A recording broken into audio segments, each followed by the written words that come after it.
dewasa muda rentan terserang gangguan mental. Di Indonesia yang mengalami masalah mental yang dipengaruhi. Lalu bagaimana mencegah agar tidak terjadi masalah kesehatan mental di usia muda?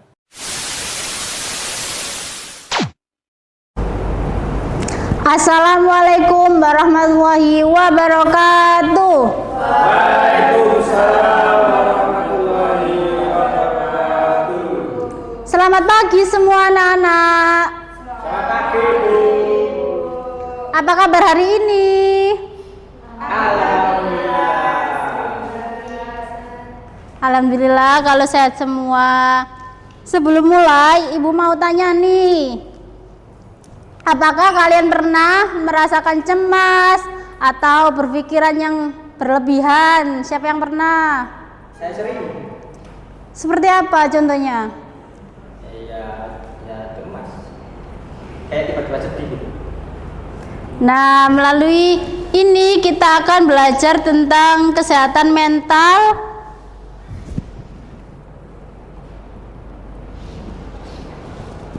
Nah, siapa yang tahu tentang kesehatan mental?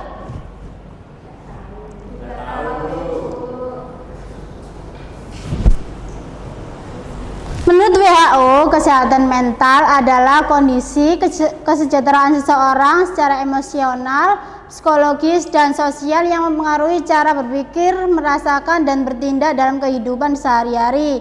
Kesehatan mental juga menentukan bagaimana seseorang mengelola stres, berhubungan dengan orang lain, serta mengambil keputusan.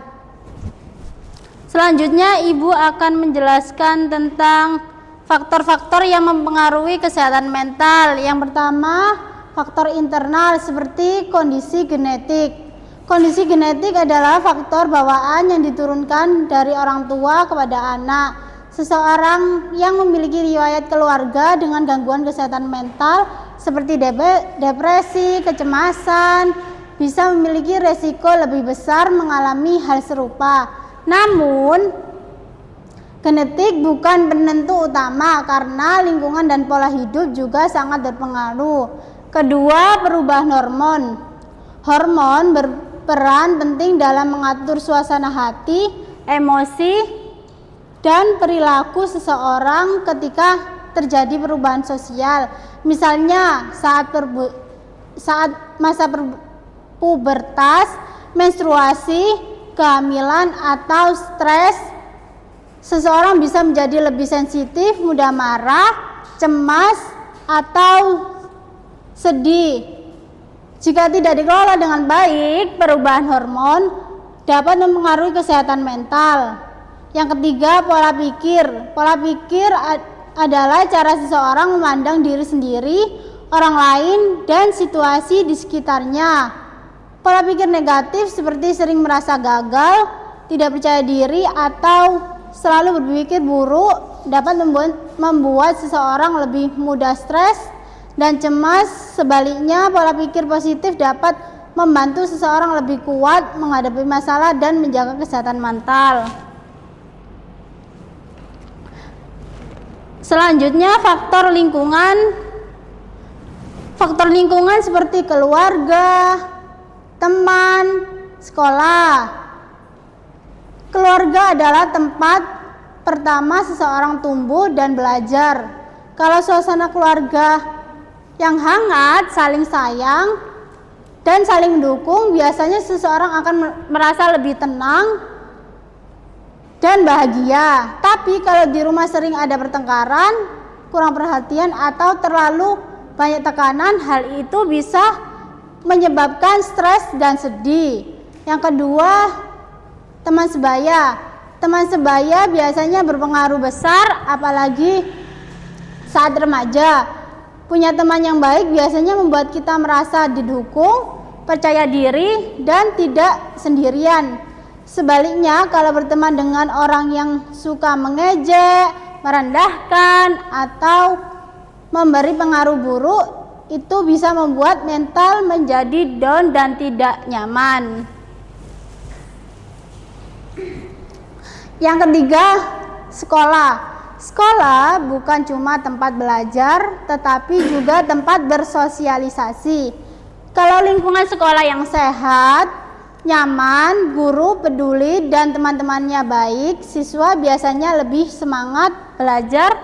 Tapi kalau banyak tekanan tugas, bullying, atau suasana sekolah tidak menyenangkan, itu bisa buat kita stres dan capek secara mental.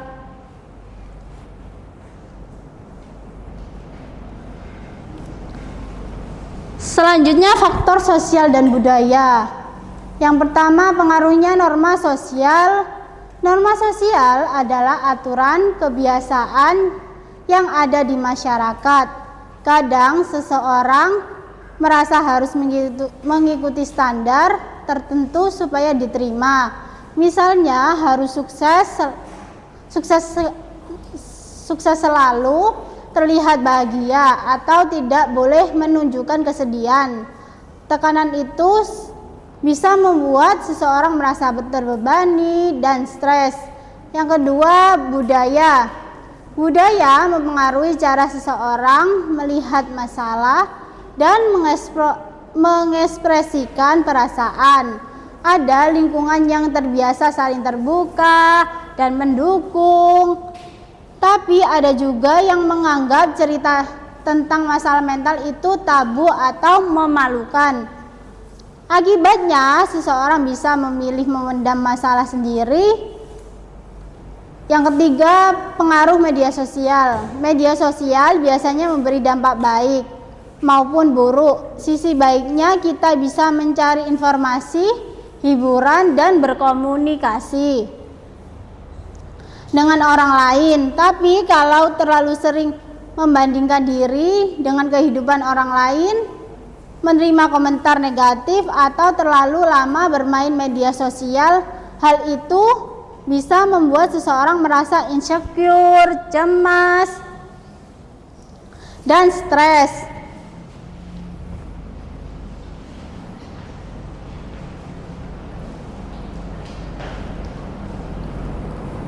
Selanjutnya, kapan kesehatan mental terganggu? Siapa yang tahu? Nggak tahu. Yang pertama itu ketika kita merasakan ketakutan atau kekhawatiran yang berlebihan. Yang kedua, perasaan bersalah yang menghantui.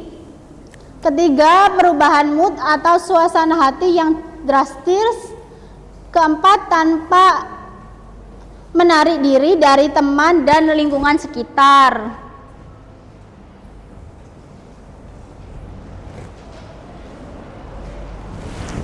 Selanjutnya, dampak jika kesehatan mental terganggu. Yang pertama, hubungan sosial terganggu. Kedua, sulit fokus belajar. Ketiga, prestasi menurun. 4, mudah stres dan emosi.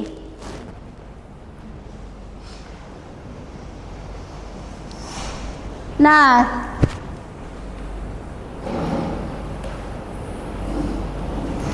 tadi kan Ibu sudah menjelaskan tentang definisi kesehatan mental. Nah, menurut kalian apa itu kesehatan mental? Menurut Ana?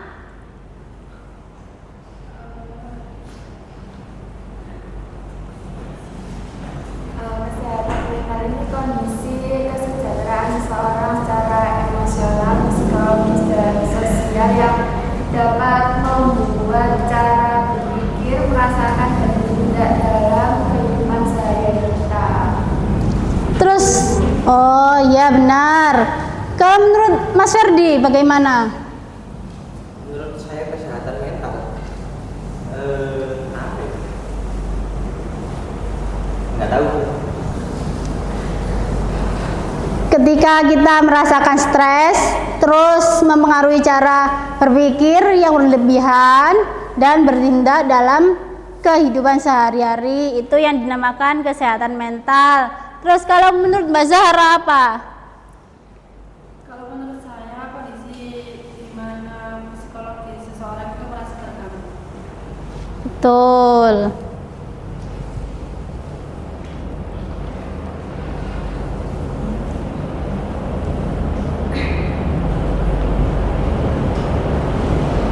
Selanjutnya kita ice breaking.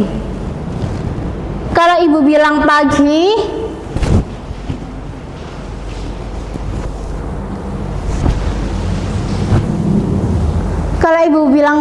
berarti tepuk 1 kali.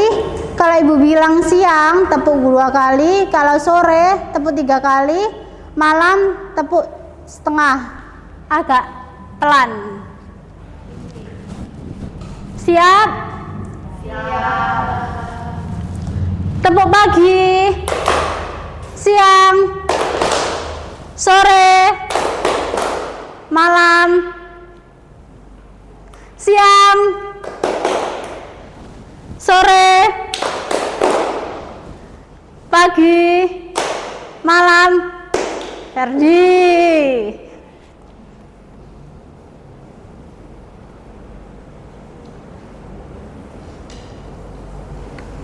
Faktor-faktor apa yang mempengaruhi kesehatan mental, Ferdi? Faktor emosional. Terus apa saja? Seperti apa saja faktor emosional? Faktor lingkungan. Ya, terus masa faktor lingkungan saja?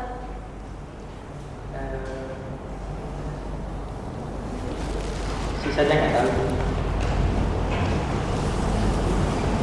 Faktor lingkungan itu seperti keluarga, teman, sekolah, dan faktor sosial budaya itu seperti norma sosial, budaya, dan pengaruh media sosial.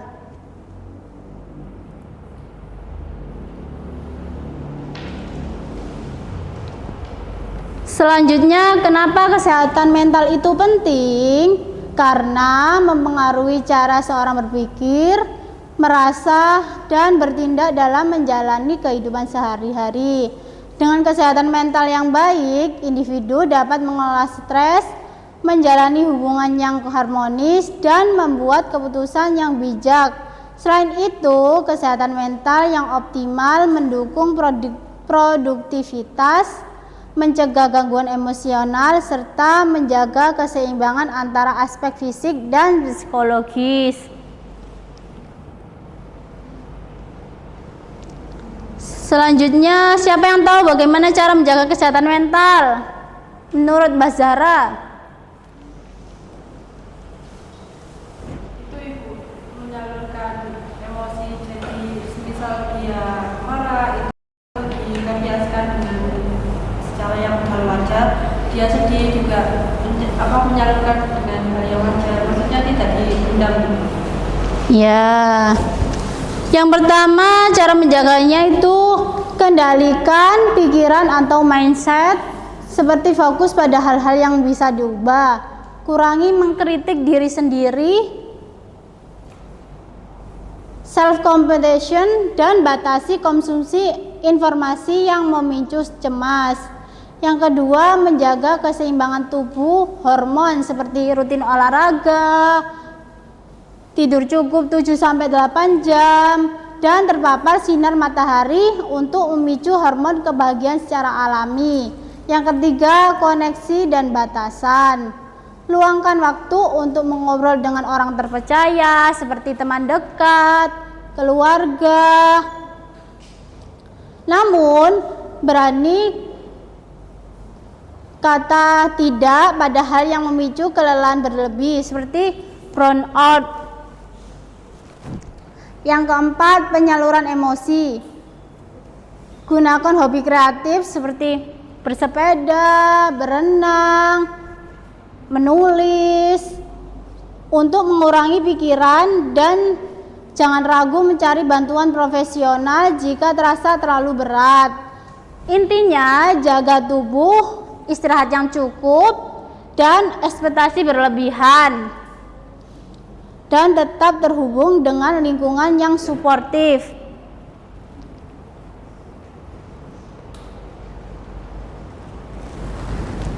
Nah, ada 3 pilar utama yang menjaga keseimbangan dari fisik maupun psikis secara efektif. Yang pertama, aktivasi fisik untuk menyehatkan otak dan pikiran. Kesehatan mental sangat bergantung pada kondisi biologis tubuh. seperti gerak cepat, olahraga minimal 15 menit untuk memicu endorfin dan menurunkan hormon stres. Yang kedua, atur siklus tubuh. Atur siklus tidur. Tidur berkualitas cara otak melakukan reset emosional.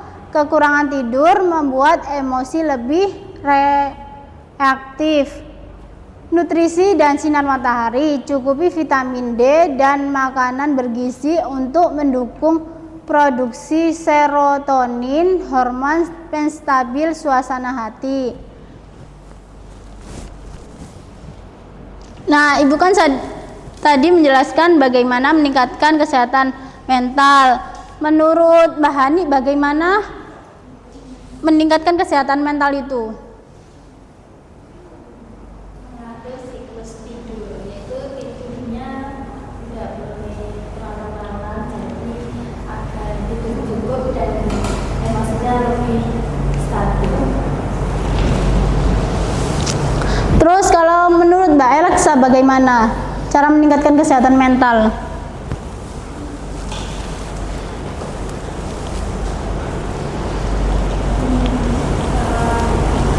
Istirahat yang cukup, terus jaga kesehatan. Nah, iya itu. Terus yang kedua itu manajemen pola pikir, mindset. Cara kita memproses masalah menentukan beban mental yang kalian alami, seperti self-talk positif. Ubah kritik dalam menjadi kalimat yang lebih suportif. Jangan katakan pada diri sendiri yang tidak akan katakan pada teman. Yang kedua, pembatasan digital. Batasi waktu di media sosial untuk mengurangi kebiasaan membandingkan diri kepada orang lain. Yang ketiga, latihan mindfulness. Fokus pada apa yang sedang dikerjakan saat ini, seperti hobi, berenang, bernafas dalam, untuk menghentikan kekhawatiran berlebihan tentang masa depan.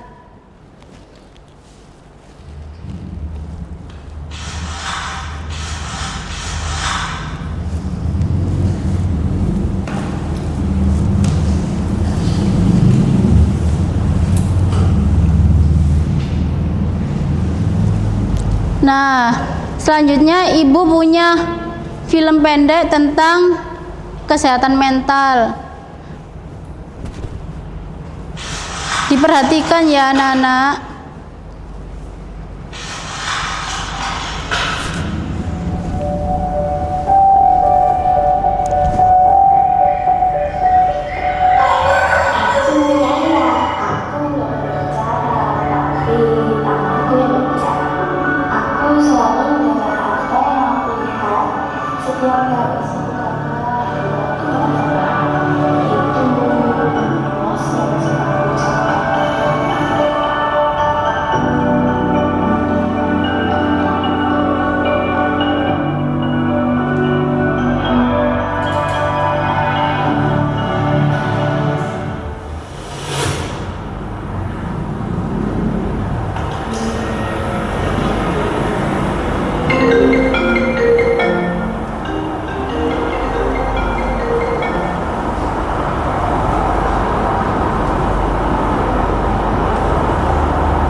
Gak tahu sih, dia sekarang gak pernah keluar karyanya lagi. Dia juga jarang keluar minggu-minggu. Bayar. Tuh, Raya.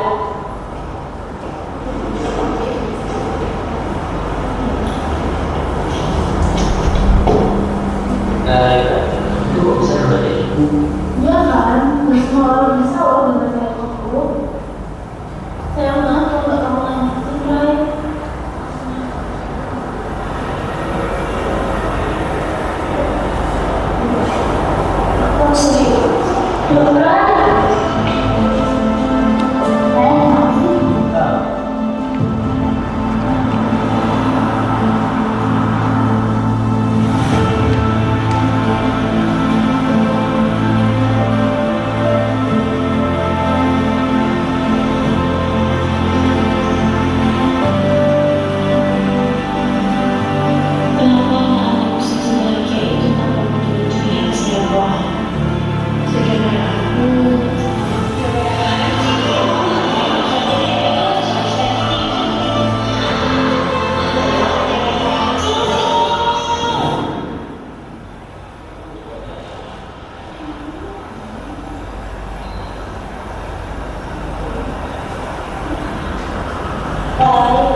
Nah, dari film ini pesan apa yang bisa dipetik?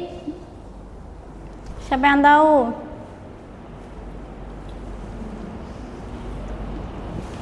Menurut Mbak Ana apa pesan yang bisa dipetik?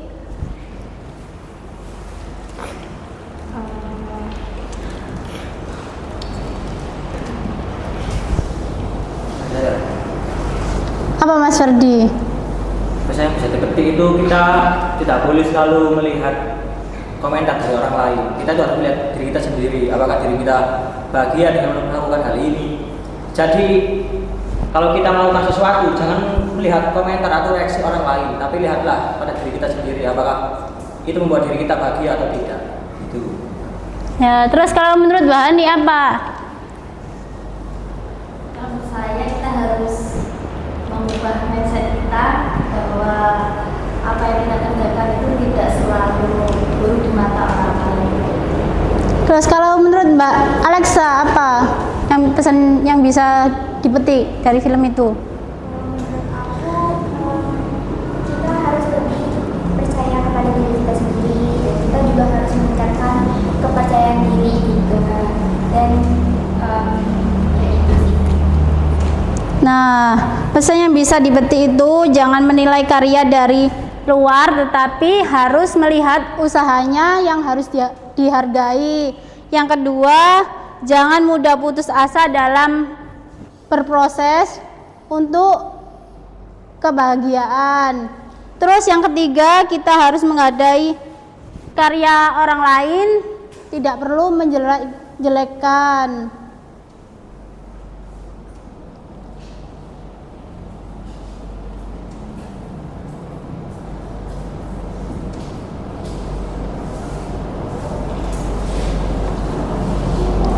Dari penjelasan tadi yang Ibu jelaskan, apa ada pertanyaan?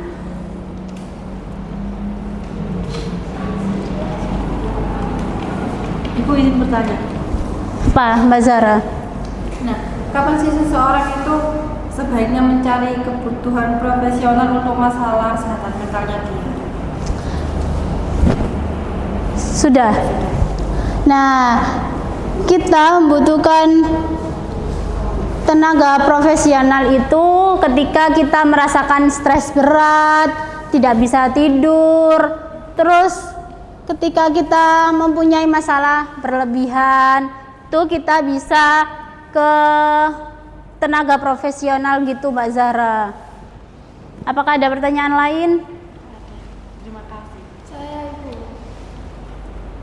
Apa aja pilar utama yang bisa dilakukan untuk meningkatkan kesehatan mental secara efektif?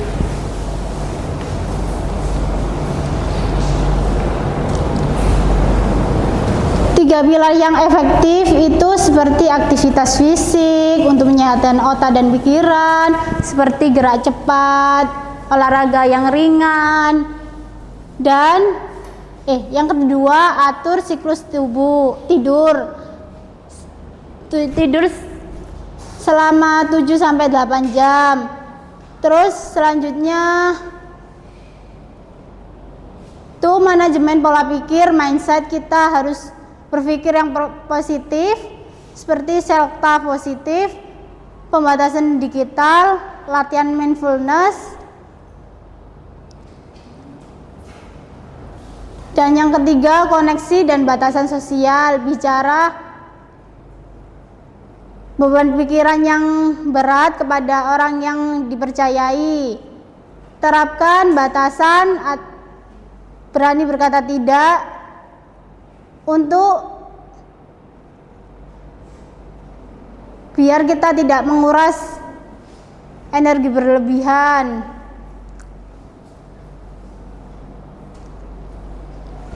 Gitu Mbak Ana.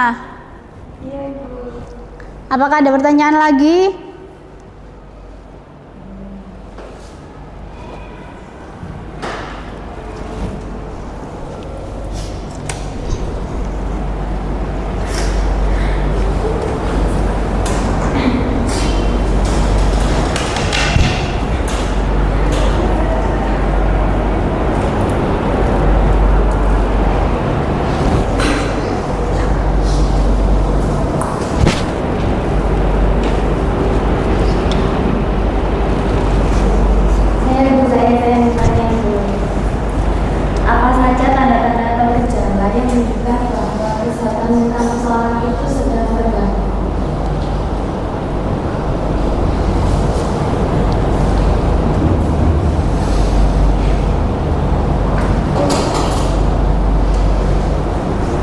Gejalanya seperti sulit fokus belajar, prestasi menurun, mudah stres dan emosi, membatasi pergaulan, hubungan sosial terganggu gitu Mbak Nia.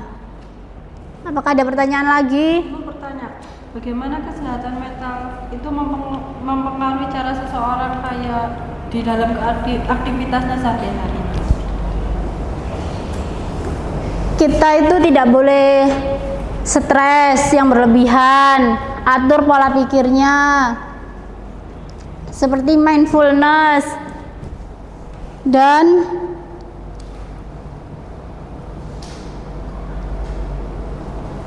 menjaga keseimbangan tubuh, hormon dan koneksi batasan penyaluran emosi. Gitu Mbak Zahra.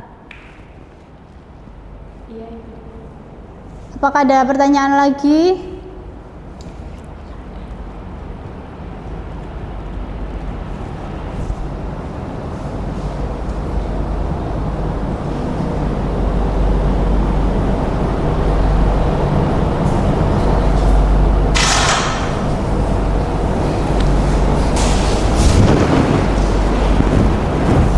Baik, selanjutnya Ibu membacakan kesimpulan karena waktunya sudah terbatas. Kesehatan mental adalah aspek penting yang mempengaruhi kualitas hidup seseorang baik dalam hubungan pribadi maupun dalam mencapai tujuan hidup. Dengan dukungan sosial yang baik, penggunaan media sosial yang baik, serta mencari bantuan profesional saat dibutuhkan, seseorang dapat menjaga keseimbangan emosional dan psikologis. Peran keluarga, teman, dan komunitas juga sangat mendukung dalam meningkatkan ketahanan mental. Baik, Ibu akhiri, semoga teman-teman semakin sadar pentingnya menjaga kesehatan agar bisa menjalani aktivitas dengan bahagia. Ibu akhiri, wassalamualaikum warahmatullahi wabarakatuh. Waalaikumsalam warahmatullahi wabarakatuh.